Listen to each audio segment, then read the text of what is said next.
Assalamualaikum warahmatullahi wabarakatuh. Semoga Anda semua dalam keadaan sehat. Kali ini Panorama Lombok akan mengajak Anda semua untuk wisata religi. 4 wisata religi kali ini berada di Kampung Presa, Desa Selaparang, Kecamatan Pina. Kita akan menggali di dalam tentang sejarah makam-makam Raja Selaparang. Nah, kali ini bersama saya mangku atau sekaligus menanggung jawab misi dari makam-makam Raja Selaparang dengan Mami Wardana. Seperti apa keberadaan makam-makam Raja Selaparang? Yuk kita masuk ke dalam dulu.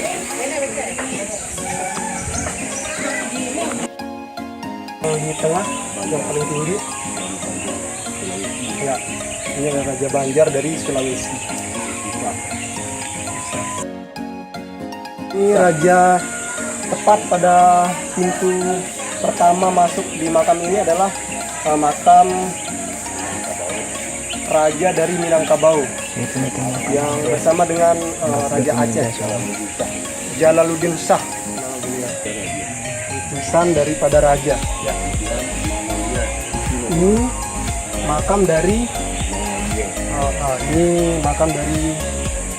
Raja Mongolia, Cina.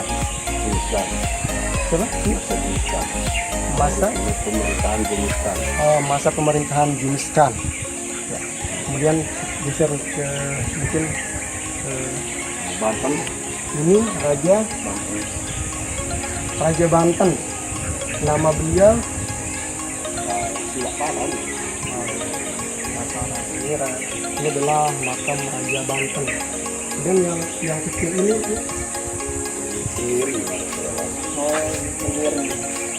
ini pengikut beliau mungkin ya. Kemudian yang itu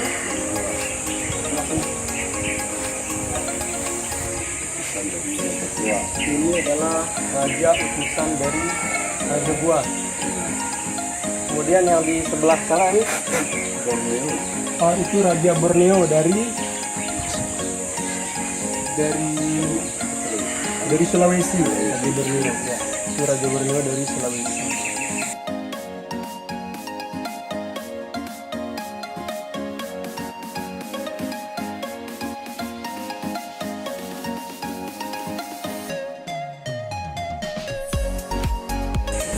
Nah, ini makam dari Raja Timur Tengah, yaitu di negara Baghdad, Hijrah.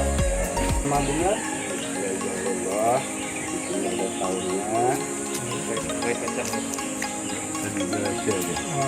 tahun 1113. Oh, ini tahun 1113. Berarti sudah berabad-abad. Syekh Abdul Rahman, Syekh Ghaus Abdul Razak, Syekh Abdul Qadir Jailani. Oh, di sini. Iya, tapi sudah hilang ya. Tinggal Abdulnya saja yang bisa dibaca. Abdul Qadir Jailani. Syekh Abdul Qadir Jailani, Syekh Abdul Rahman, Syekh Ghaus Abdul Razak, Syekh Abdul Qadir Jailani. Terus tahun 1113. Ini adalah ulama-ulama penyebar Islam dari Timur Tengah. Ini yang besar sekali nih. Ini orang kuat Selaparang dulu. Oh, orang kuat Selaparang. Mas Pokel, Mas Pakel. Mas apa ini? Mas Pokel sama Mas Pakel. Oh, berarti ini adalah tokoh orang yang kuat ketika kerajaan Selaparang. Dengan sela artinya batu, parang yang dibuat dari batu. Oh, itu. Oh ya. Ini biasanya bentuk keris ya. Asal mula nama dari Desa Selaparang adalah sela, itu artinya batu, parang artinya parang ya. Jadi parang yang terbuat dari batu, keris. Ya, bisa dilihat bentuk batunya seperti keris. Sila yang terakhir lampa-lampa.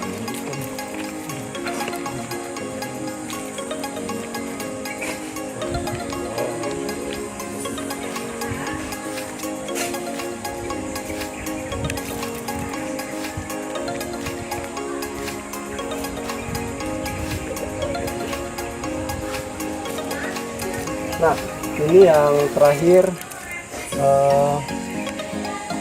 Ini makom yang berbentuk berbeda dengan yang lainnya. Bentuknya coba di kamera. Bentuknya adalah bulat, bundar ya. Tidak seperti yang lain berpetak-petak. Ini adalah makom Patih Gajah Mada. Ini kenapa bentuknya bulat seperti ini? Beliau seorang pahlawan yang memiliki cita-cita untuk menyatukan Nusantara, sehingga atas kebijaksanaan Tunggul Amatung mengiblatkan kepergian beliau dari Lombok ke timur. Selesainya di mana orang belum tahu sampai sekarang. Itu perjuangan beliau memang betul-betul untuk semakin Nusantara. Itu makamnya Bunda. Beliau dengan falsafah beliau.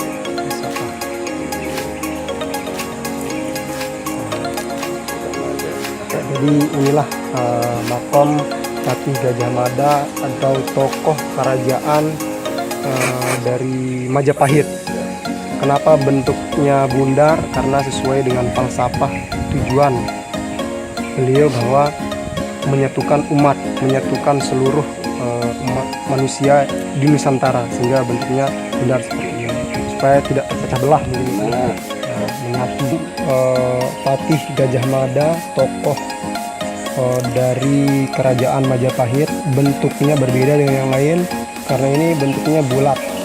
Karena cita-cita beliau adalah untuk menyatukan penduduk di Nusantara supaya tidak terpecah belah sesuai dengan visi atau tujuan dari beliau. Itu kenapa ada batu yang terpotong itu Mami? Mungkin bisa di Contohnya begini, pada masa itu datanglah naga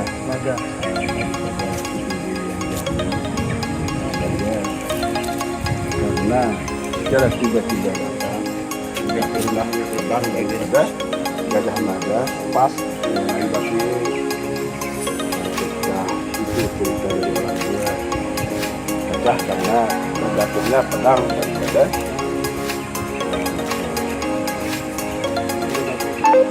gajah dua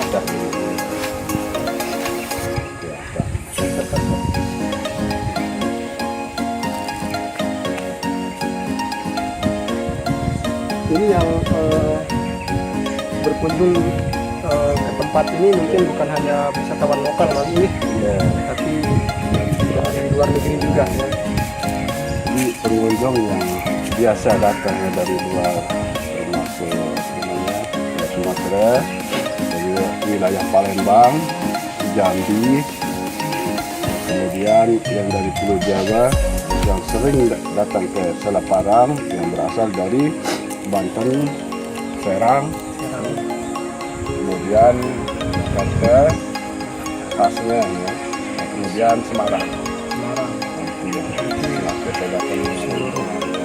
Yang sudah mengetahui keberadaan makam ini seluruh Nusantara ya. Ini yang mau tanyakan berarti makam ini sudah jauh ada atau jauh sebelum Indonesia ini merdeka ya? Iya, memang jauh sekali ya. Kalau kita lihat dari tahun 1113 memang jauh. Berarti sudah berabad-abad ya usia dari makam.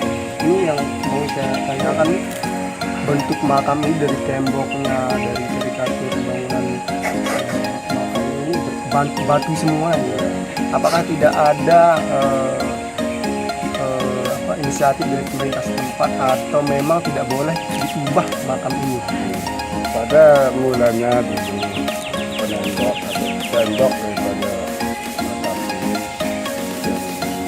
khasnya pakai tanah liat. Kemudian tahun 1178 direnovasi masa Pak Harto. Masa Pak Harto pada tahun itu 1978 ya. Mungkin kita ke yang bersahabat bersamaan dengan makam ini, kemudian makam Dewa di di Tamahage. Dan di Narmada.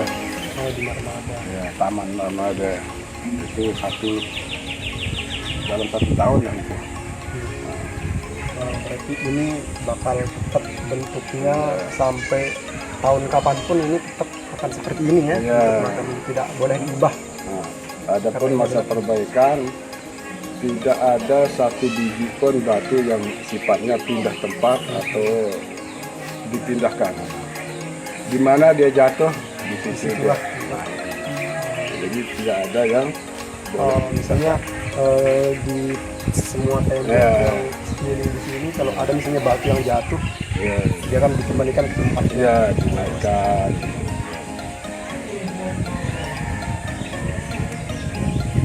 Bentuknya tetap Tetap semula. seperti ini ya. Cuma dulunya pakai tanah. Pakai tanah Seperti semua ini dulu juga kan ya. lihat ya. Alhamdulillah. Ya, jadi itu tadi tentang sejarah makam-makam Raja Selaparang sudah kita dengarkan dari Mangku atau juru kunci penanggung jawab dari Mas. Sejarah berdirinya Kerajaan Selaparang tidak diketahui awal mula berdirinya Kerajaan Selaparang. Akan tetapi ada bukti kuat bahwa ditemukannya daun lontar sebagai acuan atau dasar bahwa terdapat tulisan dalam daun lontar tersebut tidak lepas dari sejarah masuknya Islam di Pulau Lombok yang dibawa oleh seorang mubalik dari Baghdad, kota Irak. Nama beliau adalah As-Syeikh As-Sayyid Nur Rasyid Ibnu Hajar Al-Haytami atau yang biasa dikenal oleh penduduk Lombok yaitu Ghaus Abdur Razak. Nah, Ghaus Abdur Razak inilah yang menurunkan sultan-sultan yang ada di Kerajaan Selaparang. Karena Ghaus Abdur Razak ini istri kedua beliau adalah dari asli suku Sasak.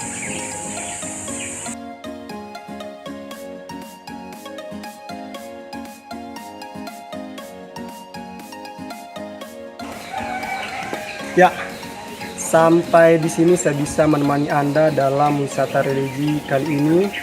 Dan jangan lupa like, komen, dan subscribe supaya Anda tidak ketinggalan untuk mendapatkan informasi-informasi tentang peninggalan tempat-tempat bersejarah yang ada di Pulau Lombok. Matur tampi asih. Sekian, assalamualaikum warahmatullahi wabarakatuh. Nah,